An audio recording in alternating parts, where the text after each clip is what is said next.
You're resilient. You can get through it. You maybe get down to bare bones, but you don't give up, right? And I think that to me is half the battle, is just not giving up and soldiering on, because from those ashes, something is going to rise. Something's going to be different. Like when coronavirus happened, everybody's like, holy crap, what do we do now, right? And the first thing we did was talk to all of our customers and ask, what is it that we can provide you right now that would help you? Hello, everyone. My name is Chris Powers, and I want to thank you for joining me on the Fort Podcast today. This show is an open-ended discussion and journey covering real estate, business, entrepreneurship, and investing. I would love to hear from you by tweeting me at Fort Worth Chris on Twitter.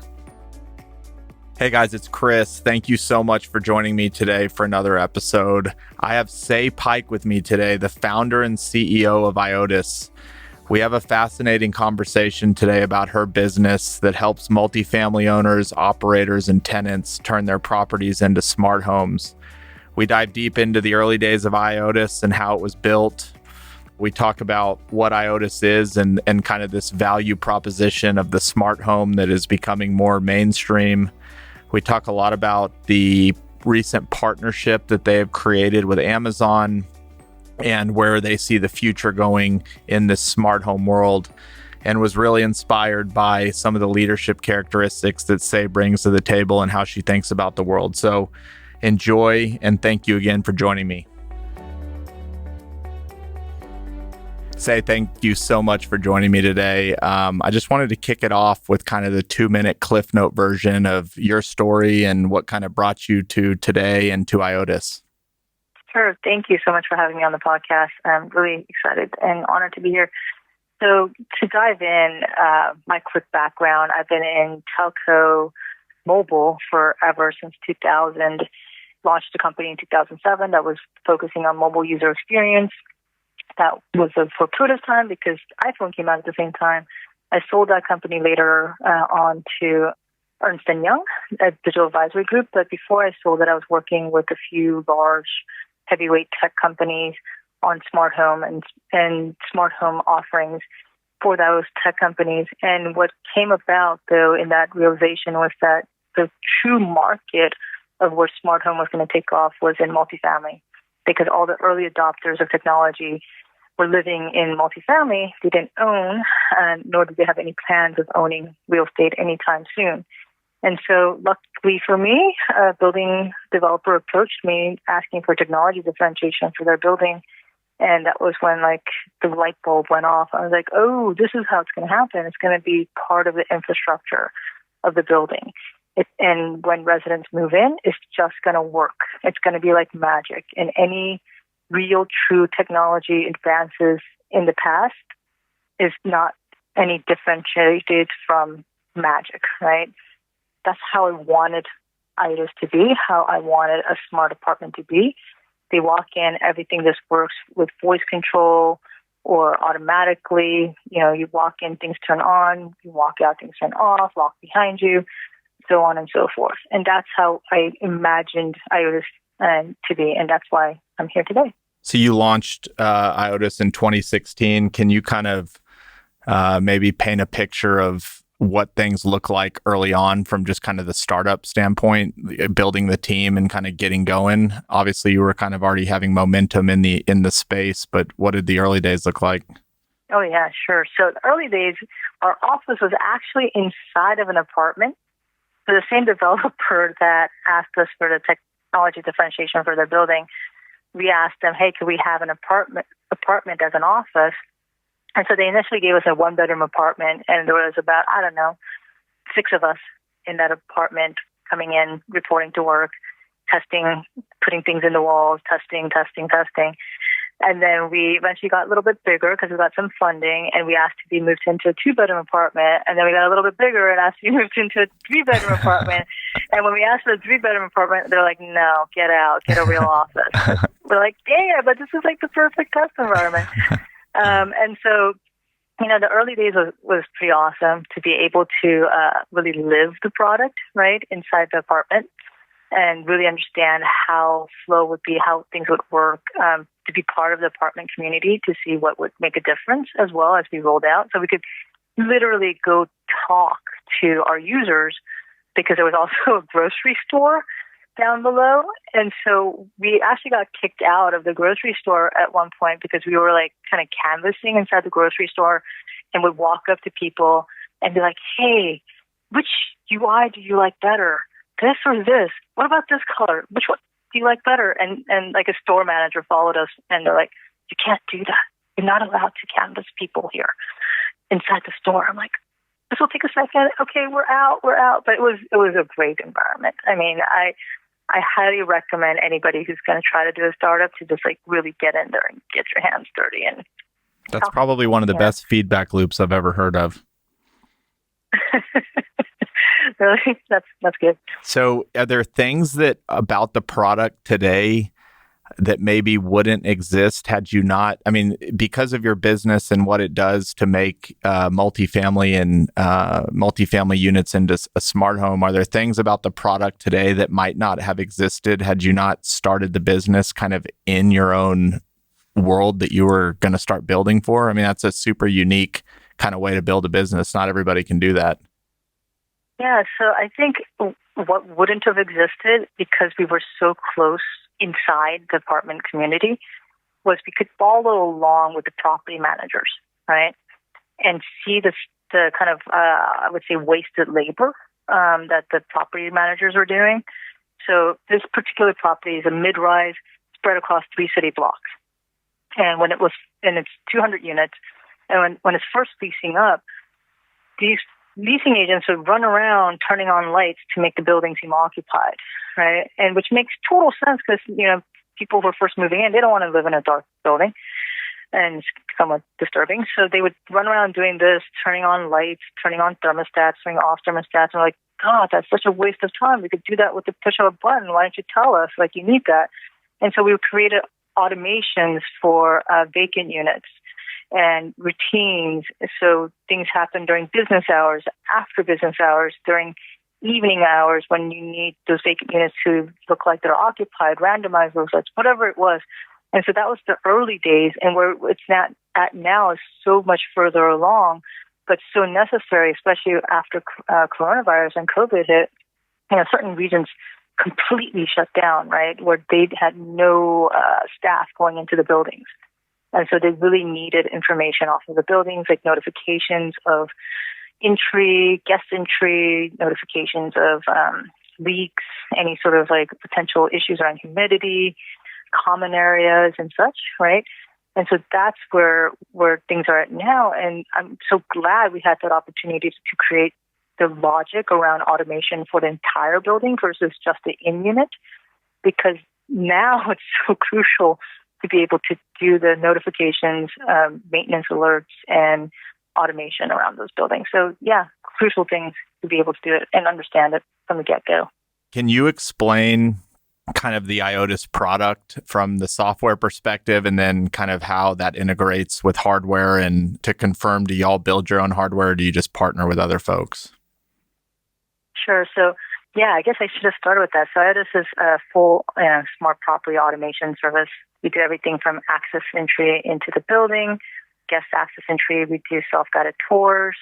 We also do a lot of risk mitigation. So we prevented several leaks actually in construction time frame, as well as while people are living there, humidity issues. And then for the residents, they get this beautiful smart home experience that includes both voice activation. And again, it's kind of like magic. Some of the stuff that we're doing with Amazon makes it that as soon as they walk in, they can say, hey, one good night story, or, without having to set up anything. And I think one of the big things that is differentiation for us is the ability to have that kind of beautiful user experience. That is part of our focus, is making sure that the user experience is something that people really enjoy, as well as the property side, making it so that the property managers don't have a lot of heavy lifting to do to get this set up and running.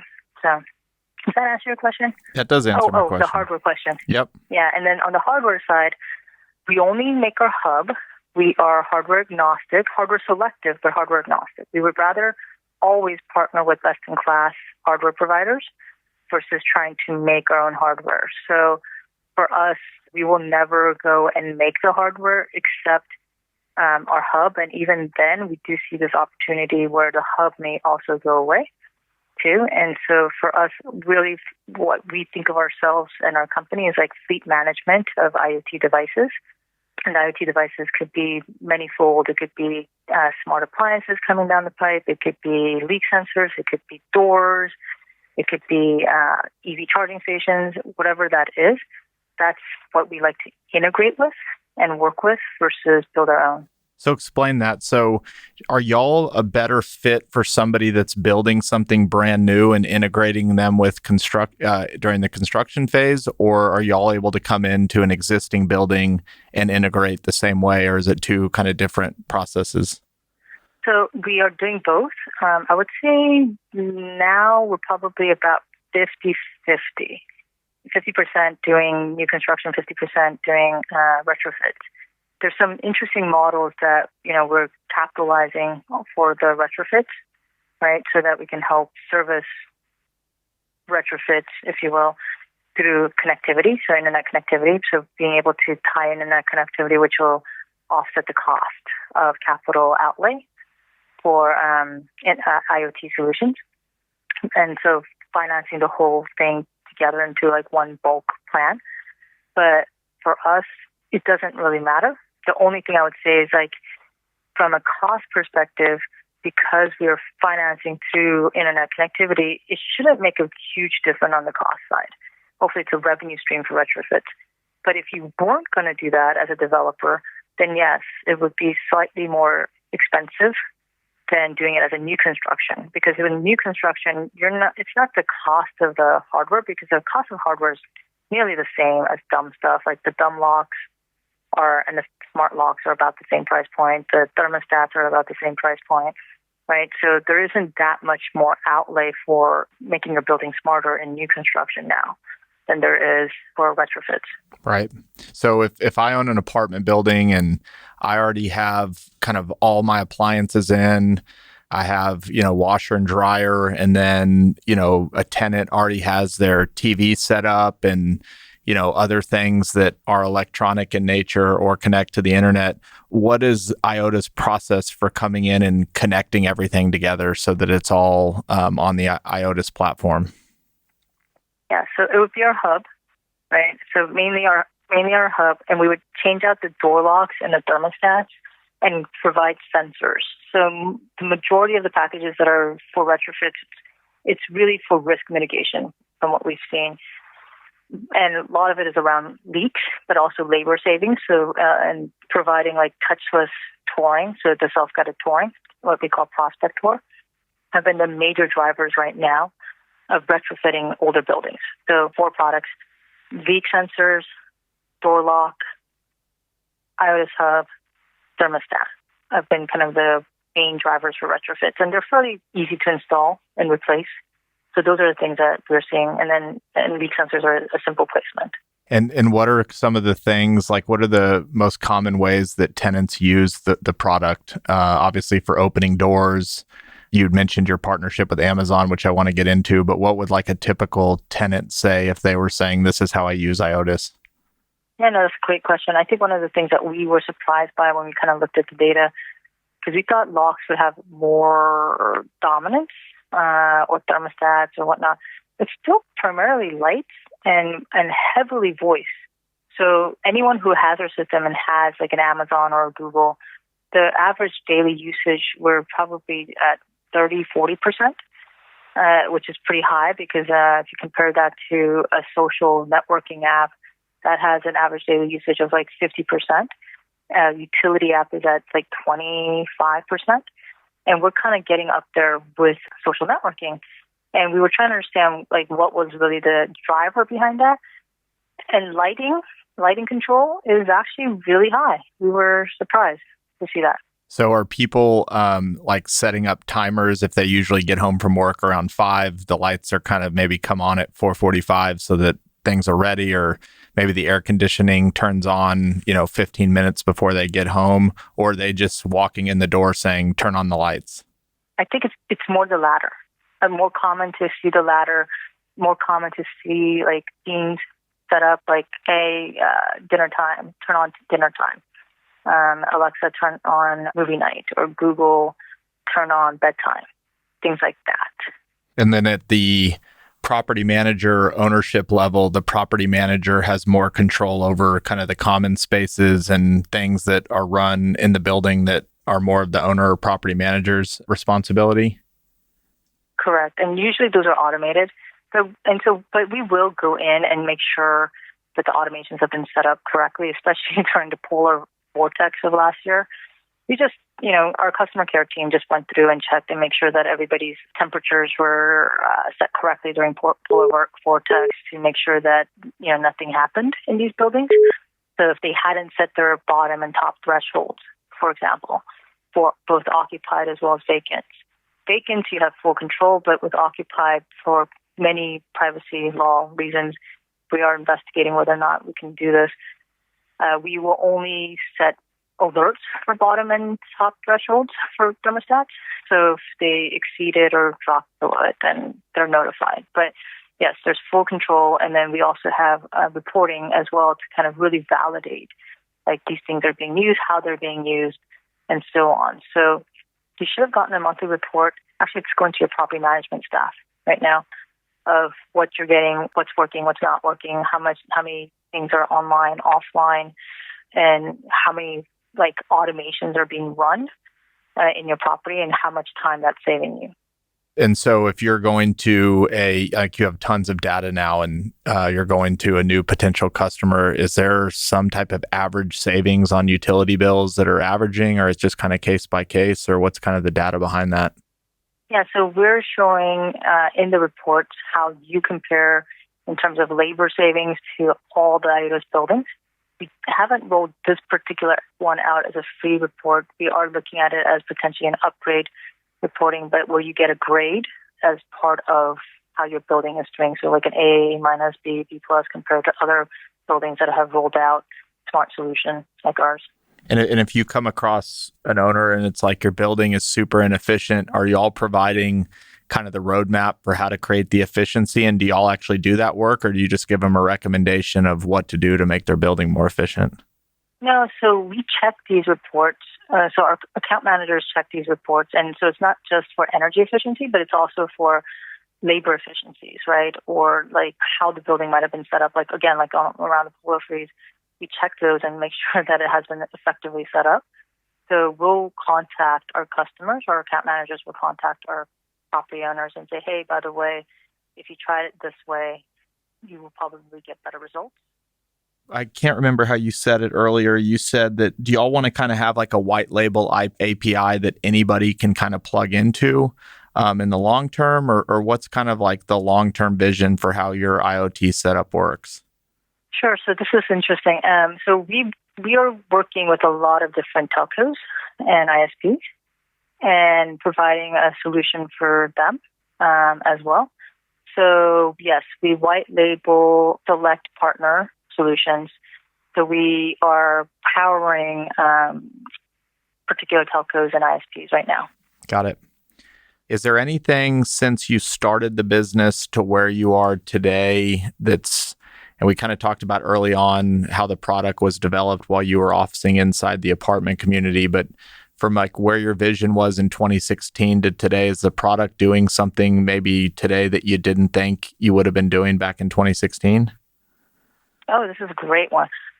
More internet connectivity. So we're really getting into the business of providing managed Wi-Fi, right? Right now we're working through with certain channel partners who are, as I said, white labeling our solution, but also really helping design those solutions as well. Because what we need, and not just us, but we see this huge, two major driving forces in the world, which is 5G is coming around the corner. And then the other aspect is that more and more devices are being connected inside these buildings. I would say even when we first started out, your access entry was still localized, right? It was still being run on a local server. And that was, only 4 years ago or so. Now we're seeing everything having to go to the cloud, right? Or have some sort of internet connectivity. And so we've had conversations with large appliance manufacturers that are like, hey, can we, ride on your backhaul and get access to our cloud. And I'm like, interesting.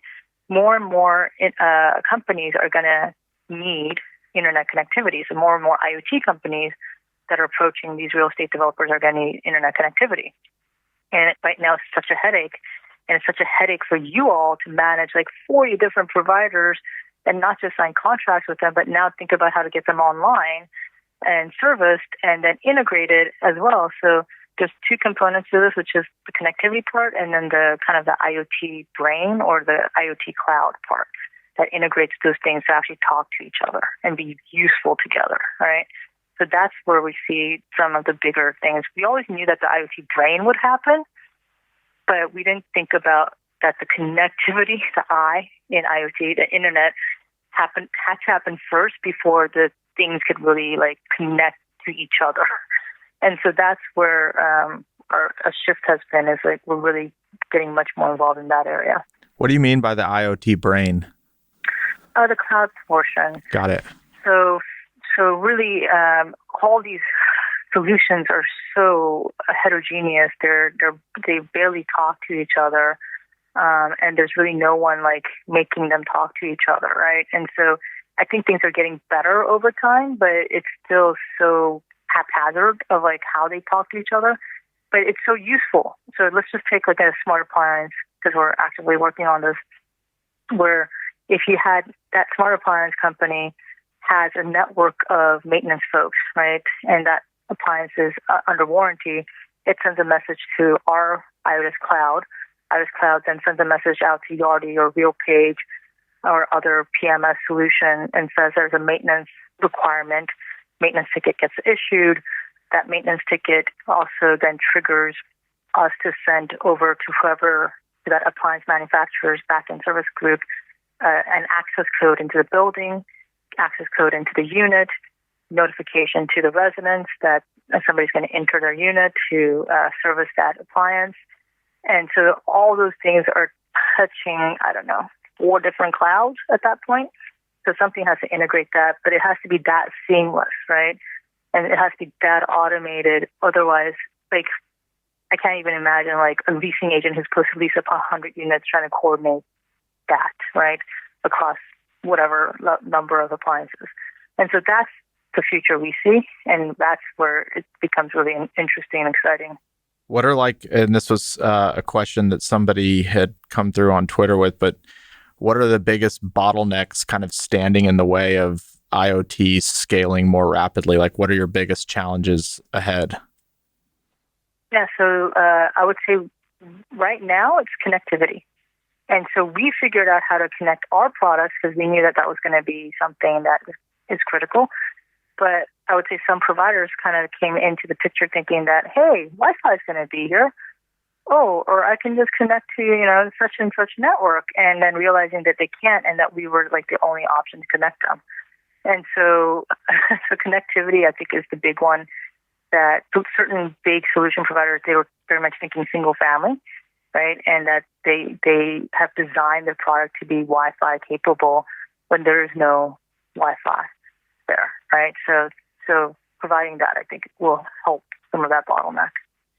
And I don't want to ask a dumb question. The Wi-Fi that you're connecting to, is that what the hub is? It provides the Wi-Fi, or are you connecting to each unit's Wi-Fi, or is the building owner required to have like a very powerful Wi-Fi source to connect the whole building? Like, I don't know exactly how to ask that question, but where are you connecting into? Yeah, no, I totally hear you. So right now we do have our backhaul in both ways. So we have an Ethernet Wi-Fi through the building owner, like the bulk Wi-Fi, if you will. And we also have a cellular connectivity on top of that, right? So we have multiple ways to connect.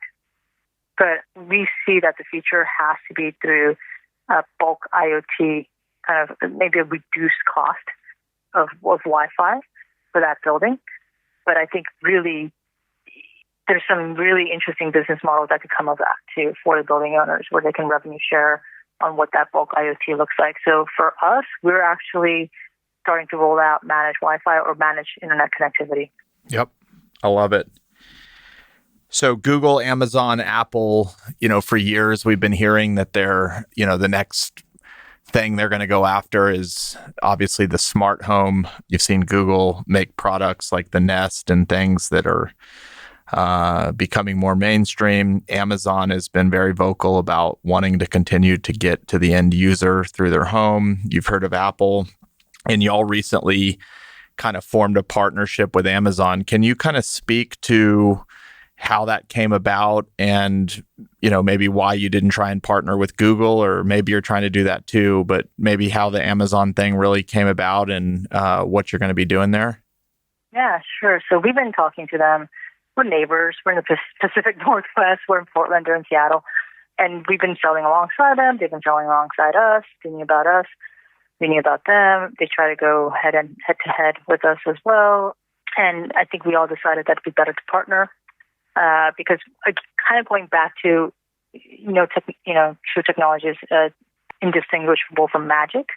One of the biggest challenges we found was that even though we had connected our system to the Googles and the Amazons of the world, the biggest challenge was then the resident having to take kind of like this built for single family home product to make it work with our system.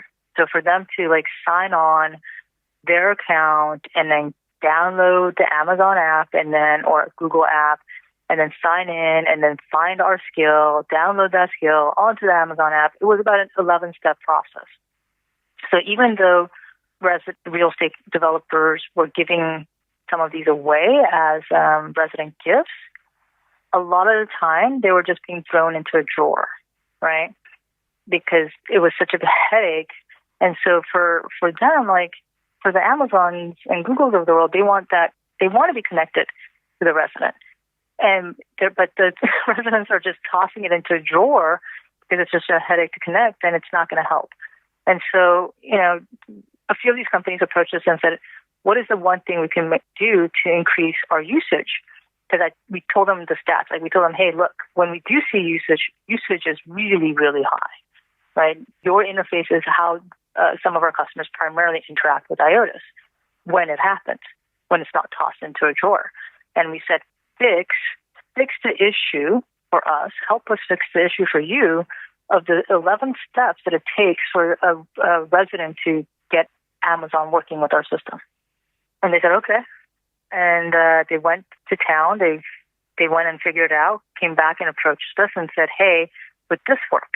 And we worked very closely with them on what would work, what wouldn't work, and kind of walked it through and identified a few select buildings to roll this out with initially and to test it out so that basically now when you walk into any unit, there will be an Amazon in those select buildings, Alexa there. And if it's a vacant unit tour with our property tour, self-guided tour, Alexa can answer questions about that building, like how much is a pet deposit, turn on the lights, turn off all the lights, show me what good night looks like, whatever it is. And then when a resident moves in, it'll work exactly like magic. They can say, turn on the lights, turn off the lights, change my thermostat, play music, whatever that is. And if they choose to, they can add their own account to it. So they can add their own Amazon Alexa account and then really own that voice interaction, right? But they don't have to if they don't want to. So what's the difference between them using the Amazon Alexa product without linking their own account to it versus if they link their own account to it? Let's say they bought something. They want to order, I don't know, I'm trying to think, a hand soap or whatever it is. Amazon Alexa knows how to do the billing, right, to your account. And so, that might be the next generation product, right, is that the billing may be associated with the building. And I'm just going to brainstorm here and tell Amazon about this, but maybe the building owners could take a cut of all transaction if it's not attached to the personal account. Is there an Amazon Alexa going in each unit? And is that where a tenant, if they're looking at the property to potentially move in, are they asking Alexa those questions while they're in the unit? Or is there also an Alexa up at the front desk that they can talk to? Where are they having that interaction? Some of the companies that we're rolling out with right now, signing deals with, they would want it everywhere. right? So in the common areas, in the lobby, they also want interaction with the property managers, where the property managers can set up all these simple Q&A. So the property manager can say, here's the answer for this question, or answer this question a certain way. And then anyone coming up to it can ask those questions, right?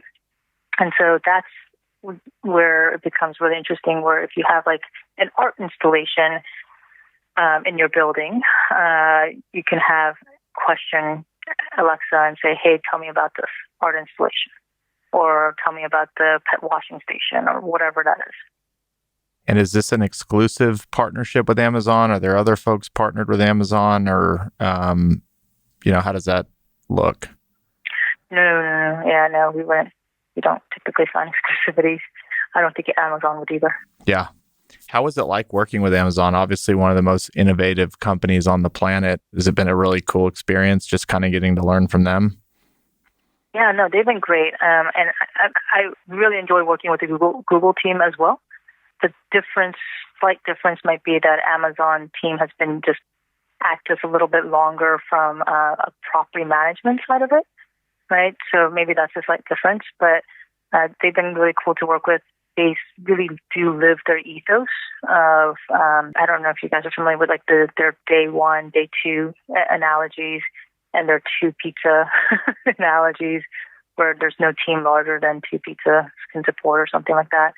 And so they can move faster, I think, because of this notion of like having a smaller team that's self-contained, self-governing, and can whip out a product fairly quickly. And so they've been wonderful to work with. Is Apple playing in this space? Are they trying to get in as well? I hear more about Google and Amazon, but is Apple kind of doing anything? I hope so. And if anyone from Apple is listening, reach out. We can help with the fleet side, fleet management. So I hope so. We are, no matter what we're developing to Apple, and have some ideas around how we could develop to Apple. But I think the ecosystem is starting to open up a little bit more.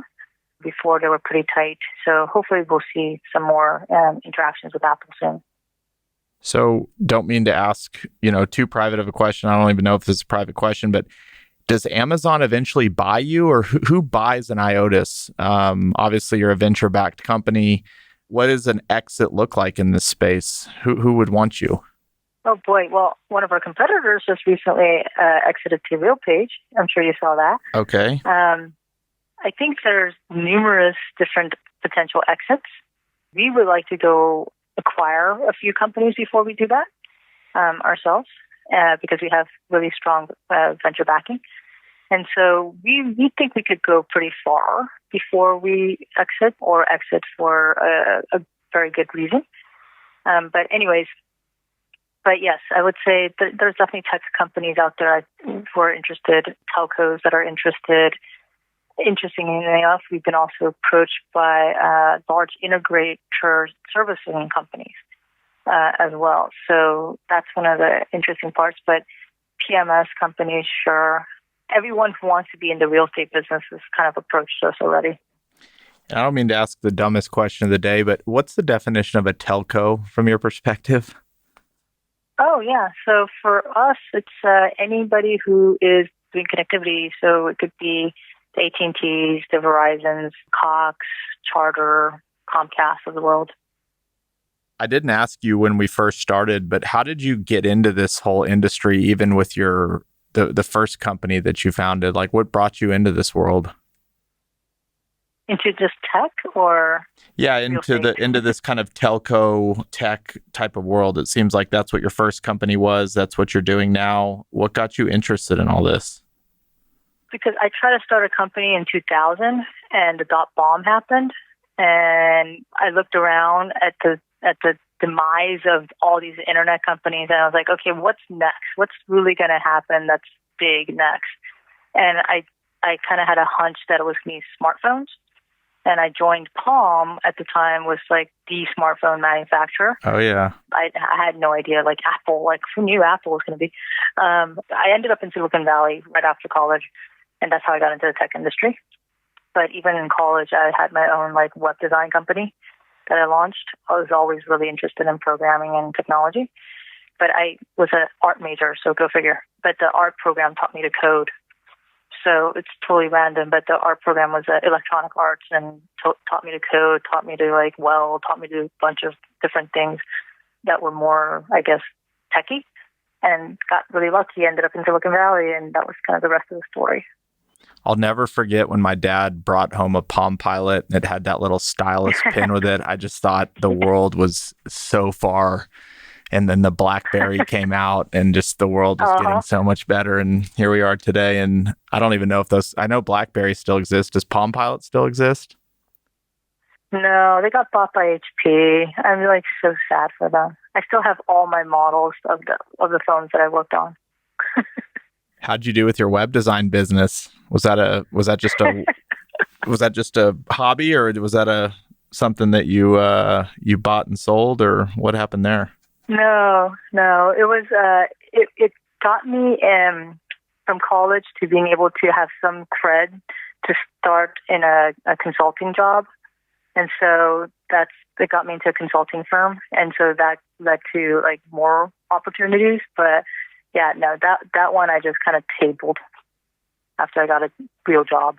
I didn't have this in my list of notes, but you're actually the first person that I have talked with that lived kind of through the .com bust of early 2000s. Mm-hmm. What was that like? Mm-hmm. Was it depressing? Yeah. Like one day the world is soaring and the next day, tech's getting poo-pooed on by the whole world. So at the time, right before I was trying to start my own company, I was working at a really well-funded startup that was like a widget-based thing on a website. Anyways, and for a while, we would just come in to the office and do nothing but drink coffee, and we would tell each other's fortune. We would do Turkish coffee, and somebody would make Turkish coffee. It was the most useless time, and we're why are we even showing up right now? This is really depressing. But it was like that everywhere. Everyone was just sitting around twiddling their thumb going, what are we supposed to do? And then at one point, they're okay, just don't show up anymore. Why was it depressing? Because y'all ran out of funding, or because the technology you were working on ultimately wasn't that great to begin with? Because as I hear about the Amazon story, he talks a lot about how their stock, almost went to, $1 or whatever, but he knew that their technology was great and they kept pushing forward. Why did y'all's business come to a screeching halt? Lack of funding or bad software, or what was it? All of the above, if you ask me, right? I think it's really all of the above. So it was depressing in the sense that you work so hard to build something, right? And you really believe in the vision. And then when it doesn't materialize, it's hard, right? It's hard to take. I can't even imagine what it was like for the founders of the company. And they're brilliant, like PhDs and whatnot, right? Maybe not so good on the business side, but still they were brilliant, and they came up with this really great idea, raised a lot of money, and then, the funding got up, and it was not a must-have product either, right? It was kind of a cool widget on a website. And so I think that was also kind of depressing. And so if you read the Hard Things About Hard Things, Ben Horowitz, and how he got through that time period, it's also, he didn't give up, right? He figured it out somehow, and it's just the way that Bezos stuck through it. You got to also wonder, if you really truly believe in your technology and the product adoption and the path forward and what's right around the corner of what's going to happen after this, what I would call the creative destruction. Anytime there's a recession, it's more of creative destruction. Then you soldier on. You're resilient. You can get through it. You maybe get down to bare bones, but you don't give up, right? And I think that to me is half the battle, is just not giving up and soldiering on, because from those ashes, something is going to rise. Something's going to be different. When coronavirus happened, everybody's holy crap, what do we do now? Right? And the first thing we did was talk to all of our customers and ask, what is it that we can provide you right now that would help you? Right? And everybody's self-guided tour. Okay. And okay. Everybody stopped everything, did that, launched it within 4 weeks. Right? And so that's where, for us, anytime there's that level of what I would call creative destruction and down cycle, something is going to rise from that. So just make it something happen. And when you talk about creative destruction, do you mean that there's ample funding for kind of creativity when things are going well, but when things go wrong, like funding for kind of these new creative ideas that were already in motion kind of stops, and then the people that are kind of entering with, no baggage get to kind of pick up where everybody else left off? Yeah, good point. Sort of. So that term creative destruction comes from this economist. Actually, he was a Soviet economist who got thrown into the gulags because he proved out that capitalism worked versus socialism. And so he spoke to all the recession, and because at the time, I think it was Great Depression, and the Soviet Union was trying to say, hey, look at the Great Depression. This is why, capitalism is a fraud and doesn't work. And he actually proved out that, no, during times of recession and depressions like this, there is so much new ideas that come from that destruction, and sometimes better ideas and better innovations and so on. And so they're called K-waves, and so the economist is Kondratiev. And so from that perspective, it's all about like, how do you create something new out of something old? Yep. Can you walk me through really quick that spinning up of self-guided tours in 4 weeks? Like, how did that look on y'all's end?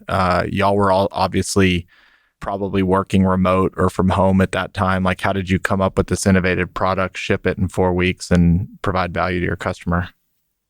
Yeah, so one of the things as CEO, when things of that nature happen where your team is completely blindsided by activity that is completely out of our control, like the economy folding because of a virus that is rampaging and shutting down the economy, like, morale sinks, right? Morale is just in the toilet. You got to have a rallying cry. You got to give a goal, a perspective of like, there's meaning to be had here. So what is the social good that we could do right now that would be meaningful to our customers, and rally the troops, I guess, around that? And also at the same time, going back to like finding opportunities in these dire moments, like instead of sitting around twiddling your thumb or just waiting for the end to come, like do something about it, right? We were working from home by that point. Everyone was putting in quite a lot of hours. Everybody was like, okay, this is a clear thing that we could focus on and not get distracted by all the noise, right? And so I got really favorable response from the team about like that moment. And, we're still weathering it, right? Coronavirus, but I think that kind of helped like bring everybody together too. So even though we were remote, to have something to like talk about, rally around, check in on, right? So yeah, it's been good. And how does the self-guided tour actually work?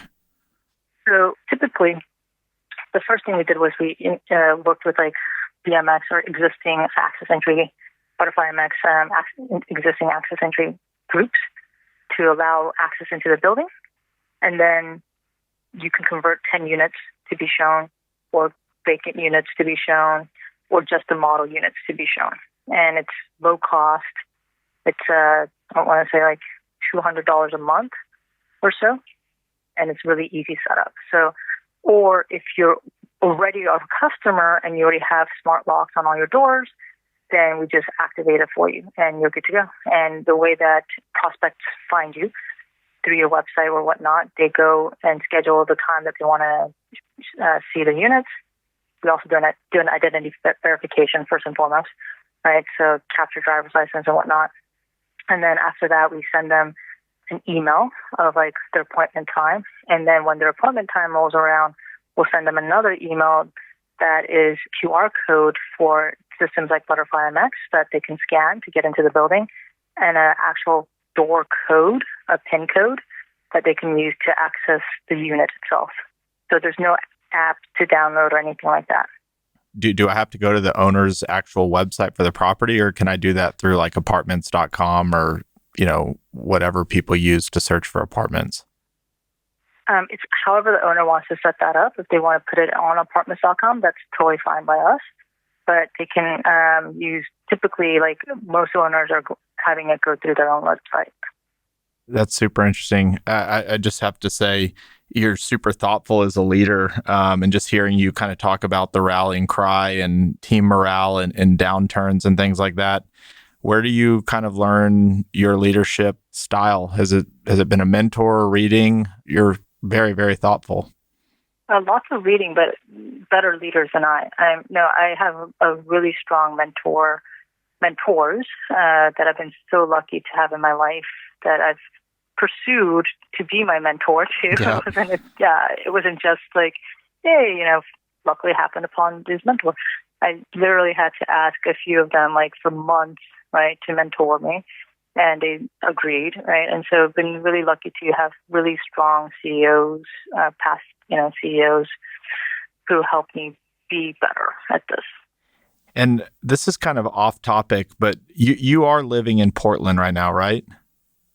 Yes. Okay, so I just kind of want to clear the record because I actually had dinner the other night with a woman from Portland that had flown into DFW for some property that we're selling, and Portland's obviously gotten a lot of attention. If you're living through the coronavirus, it's tough enough, but if I was just here in Texas reading the media, you would think that Portland is, for lack of better words, on fire.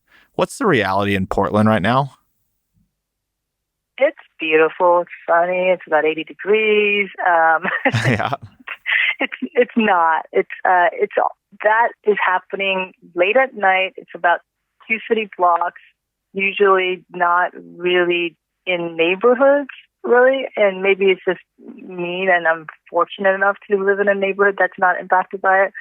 But most of Portland kind of like are not really participating or ignoring that, right? I think the biggest thing was probably the smoke, the fires recently, which kind of really was like a bit like the end of the world. But the protests have been really low impact for actual Portland residents. That's kind of what she said. She was on I think it was like the mom wall or a wall of moms or something. She was doing that? Wow, good for her. Yeah, she was on the wall of moms, and she just said if the media had kind of portrayed what was going on in Portland as like a severity of 10, she really felt like it was more like a 1 or a 2, but she just spoke very positively and said, she kind of hoped that the stigma around Portland not being a safe place to travel to goes away quickly because it's actually doing more harm than any of the protests themselves. Yeah, I didn't even think about that. Yeah, I was thinking more selfishly, like, oh, wow, the traffic's really nice. I hope this out. But because we had such an influx of people moving into the town. But yeah, no, that's a good point. And no, it's really safe. I've got a few just kind of fun personal questions to bring us down to the finish line. And so do you have a morning routine or something that you do to get your day going? I meditate when I can because I also have 2 kids and I try to get them to meditate with me. I walk. I'm lucky that I live right next to an arboretum. So when the smokes were gone, it's like I tried to at least get a quick morning walk to the arboretum. And then for better for worse, I always check my phone. That's probably the first thing I do.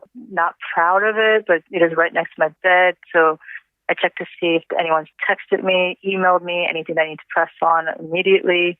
First, try to knock those out, and then do the rest of my routine. So, and I don't typically eat breakfast. I find it to be not a waste of time, but sort of, I guess. I don't know. I'm trying to and everybody's like, you should eat breakfast. And I'm like, I don't really care to. Yeah. My deal. So, but yeah, I mean, that's kind of my routine, I guess. Do you use an app to meditate, or do you just do it by yourself?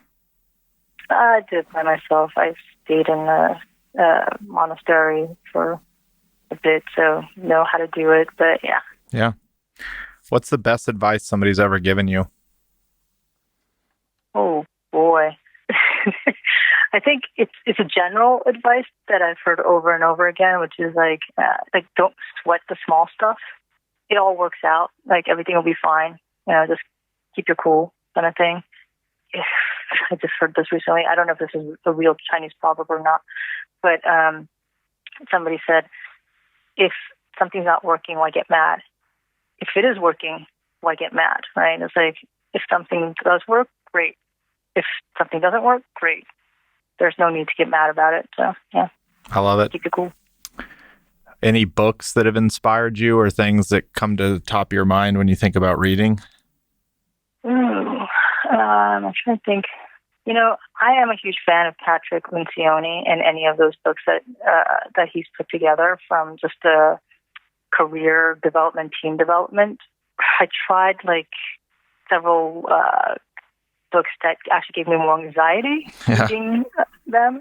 Because I'm like, oh shit, I'm not doing things right. I gotta say, the hard things about hard things actually gave me more anxiety. But I was like, I get it, but boy, I feel really anxious. And same with the OKR book that came out recently. Measure What Matters. Measure What Matters. Yeah. So I kind of really appreciate the Patrick Lencioni books, team building books. I'll have to look into those. I stole this question from Tim Ferriss, but I just really like it a lot. If there was a billboard on a highway that you owned and you could put anything on that billboard for the world to see, what would you put on that billboard? Oh, wow. It all works out. It all works out. I love it. What's the best way for people to reach you, either by Twitter or find IOTAS? LinkedIn actually is the best way to reach me, and probably IOTAS as well. Thank you so much for taking an hour of your day to spend time with me on this podcast. It was a pleasure, and I love what you're doing, obviously. Yeah, no, thank you for having me. And like I said, really want to interview you sometime, and maybe we'll get a podcast going about how you're doing your brand, because you're doing some amazing stuff. I appreciate it. As soon as you decide to start it, call me. I'm ready. Okay, will do. All right, Sce, thank you so much, and have a great rest of your day. Thanks. Bye.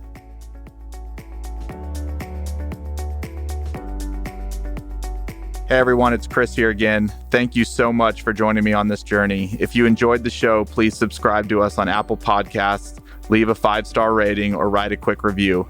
Thanks again, and I'll see you on the next episode. Chris Powers is the founder and CEO of Fort Capital LP. All opinions from Chris and guests of the Fort podcast are solely their own and do not reflect the opinions of Fort Capital LP.